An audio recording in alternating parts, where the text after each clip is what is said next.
So, set. All right. Now,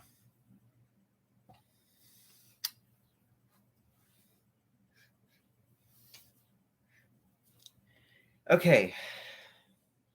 Hey, don't even ask why. That's I mean, it's too obvious. Now,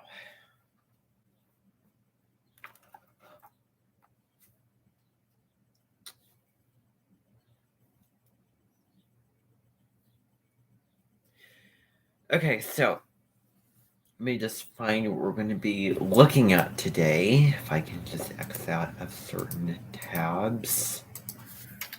The story of an hour PDF.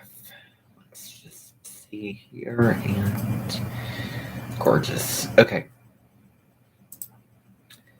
I'll go in my channel to just see if I did not. Ooh, beautiful.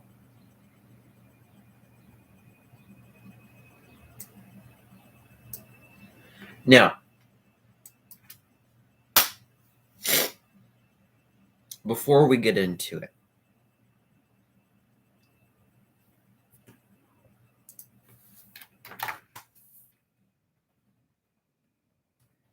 I'm going to talk about something that is currently, at the moment,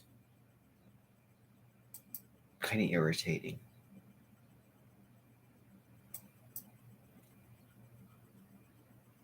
And that is the fact that that is the fact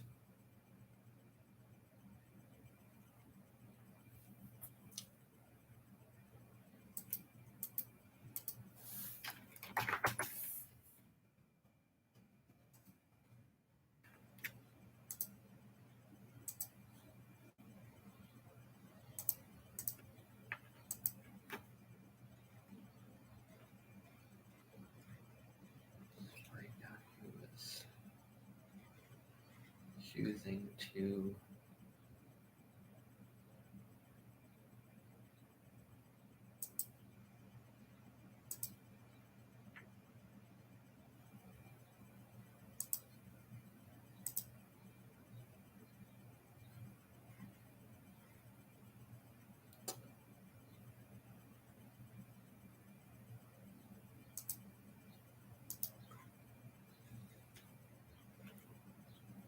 okay, I could go through this all day long, but I'm not going to go through this all day long.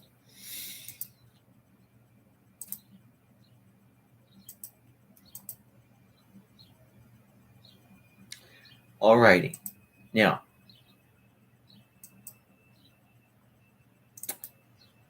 I made a video about this, but I've decided to extend it.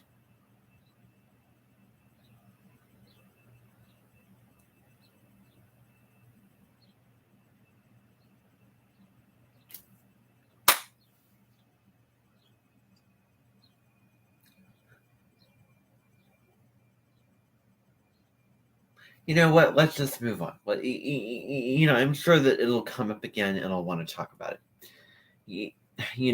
If I had to push myself to talk about it, I'm not going to do it. So,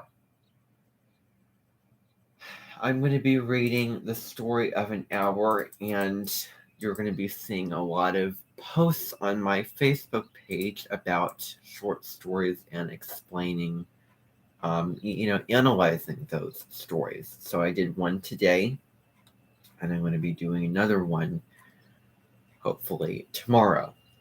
Now,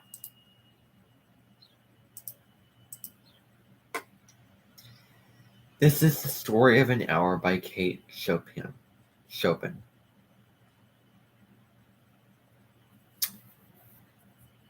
It says, knowing that Miss Millard was afflicted with a heart trouble, great care was taken to break to her as gently as possible the news for her husband's death.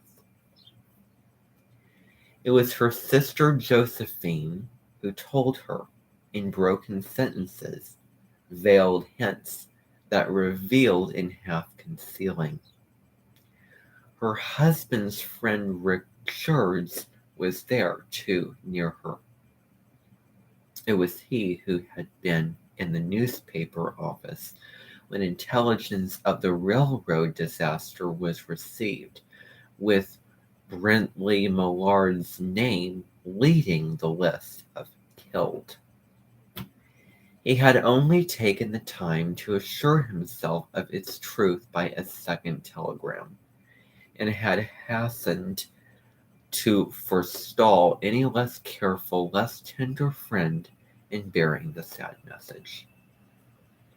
She did not hear the story as many women have heard the same, with a paralyzed inability to accept its significance.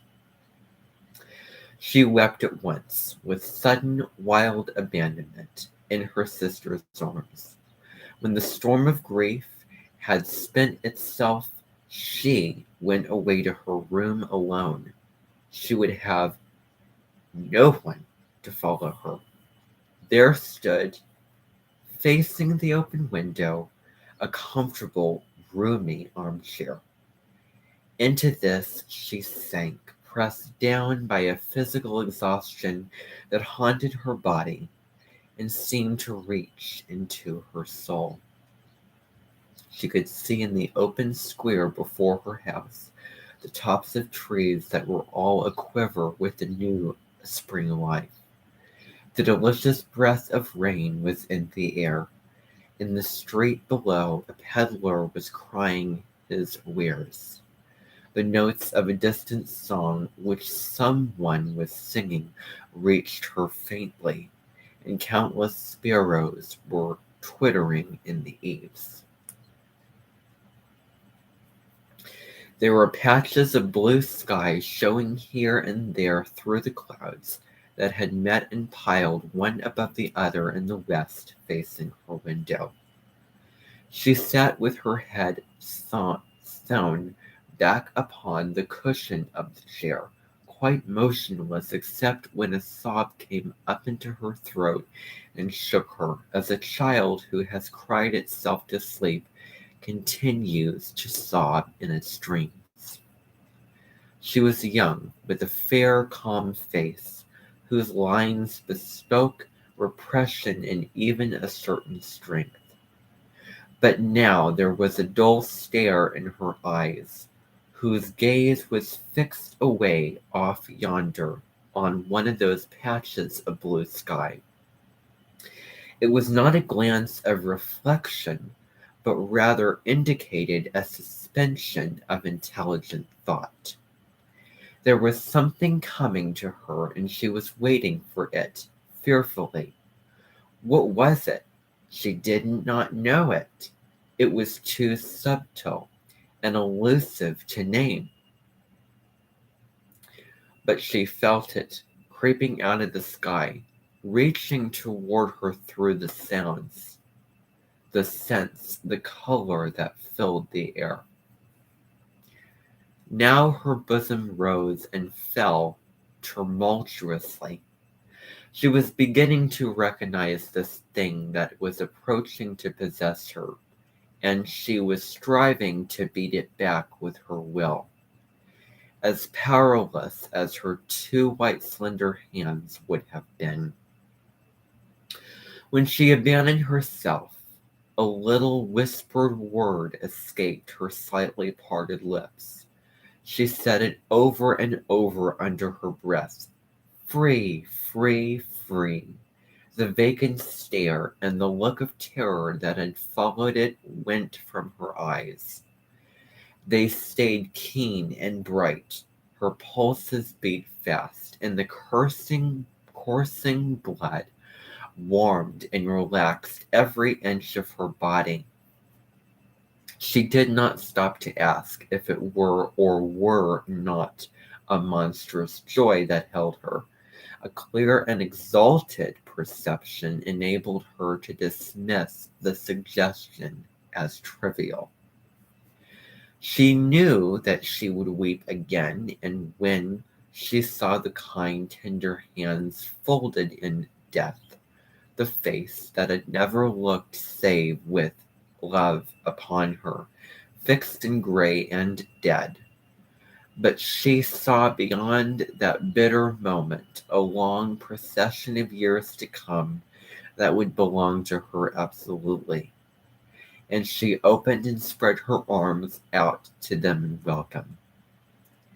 There would be no one to live for her during those close coming years. She would live for herself. There would be no powerful will bending hers in that blind persistence which with shish men and women before they have a right to impose a private will upon a fellow creature. A kind intention or a cruel intention made the act seem no less a crime as she looked upon it in that brief moment of illumination. And yet she had loved him. Sometimes, often, she had not. What did it matter? What could love, the unsolved mystery, count for in face of the position or self-assertion which she suddenly recognized as the strongest impulse of her being? Free, body and soul free, she kept whispering.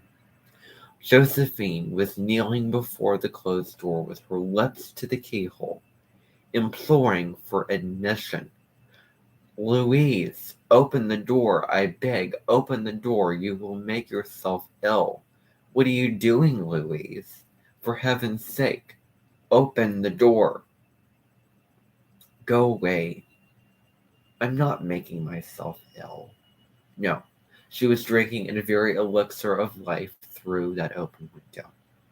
Her fancy was running riot along those days ahead of her. Spring days and summer days and all sorts of days that would be her own. She breathed the quick prayer that life might be long. It was only yesterday she had thought with a shudder that life might be longer than she expected. She arose at length and opened the door to his sister's importunities. There was a feverish triumph in her eyes, and she carried herself unwittingly like a goddess of victory. She clasped her sister's waist, and together they descended the stairs. Richard stood waiting for them at the bottom. Soon, one was opening the front door with a latchkey. It was Brentley Millard who entered, a little travel-stained, composedly carrying his gripsack and umbrella. He had been far from the scene of accident, and did not even know there had been one. He stood amazed at Josephine's piercing cry, at Richard's quick motion to screen him from the view of his wife. But Richard's was too late. When the doctors came, they said she had died of heart disease. Of abuse that kills. That is the story. Okay. Okay. So, actually that last line was of joy that kills. All right. Now, anyway, that was the story. So, I'm not going to, this live stream is done. But it's not done. I'm not going to force myself. I am done pushing for I am done wanting, I'm done pushing to want to do something. I'm done doing that. Because I may regret it later if it doesn't feel to, I did not click the right page. I would highly, highly encourage you, if you see anything about Oraclepalooza Virtual, to not watch it and choose something else. Okay? So you need to do this, because all it's going to make for is you not wanting to you wanting to do something that you can't do, basically. Okay? Who knows how that's filmed? Probably these shouldn't be. But then again, it's kind of hard to tell.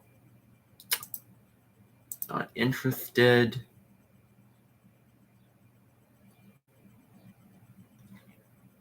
It's probably fine. Join me.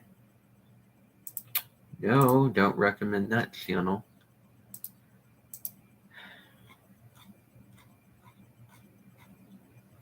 All right. I am training the AIs of YouTube. I hope that they get the message that I don't want to see a live stream that is done off of a feature that you only have if you have 1K subscribers or more.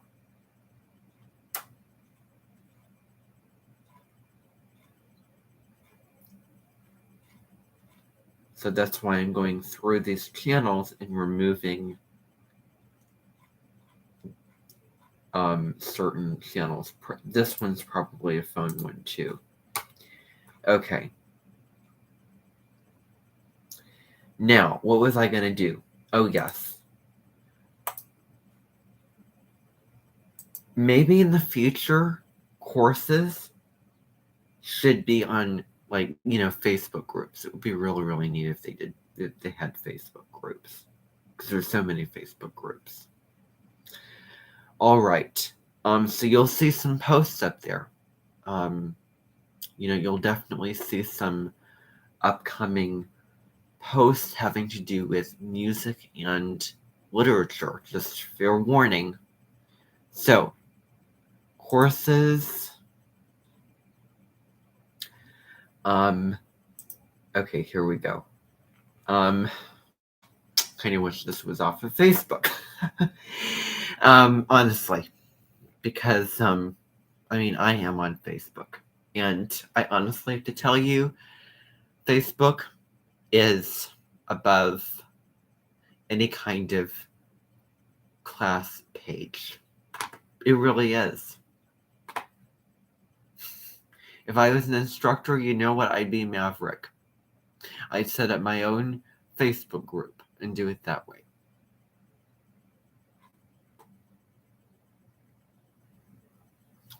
So, let's just see what we need to do here. So, read and compare the story. Verbal irony. Dramatic irony. What types of irony can you identify in the story? Look at the last sentence of the story. So, if we're looking at the last sentence of the story, I just want to, I can't believe I'm doing this, South Node Gemini kind of intellation, I want to say. Oh, it's the right story. Okay, the last sentence. Sit. That's the gremlin again saying, oh, you don't have the right story. Well, yes, I do. When the doctors came, when the doctors came, they said she had died of heart disease, of joy that kills. Oh, well,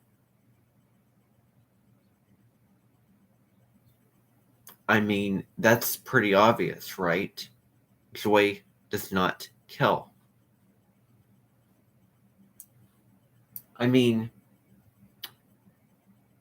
you kind of have to get technical about joy. Joy over scheming or abusing somebody is not joy. I mean, it is a form of joy, but if it comes back around in such a negative, and where you feel like, well, one day looking back at your life, well, I really, really regret doing that. Okay. So, now, what I'm going to do is go here. I can't believe I'm doing... No, I don't need to do this again.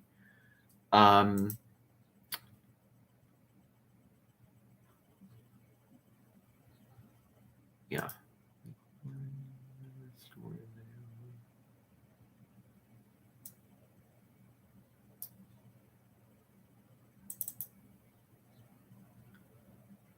Okay.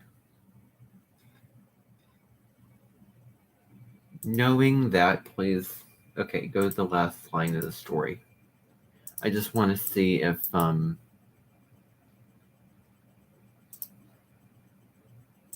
the end has something about joy. Of joy that can... Oh, beautiful. Okay, it is the same story. All right.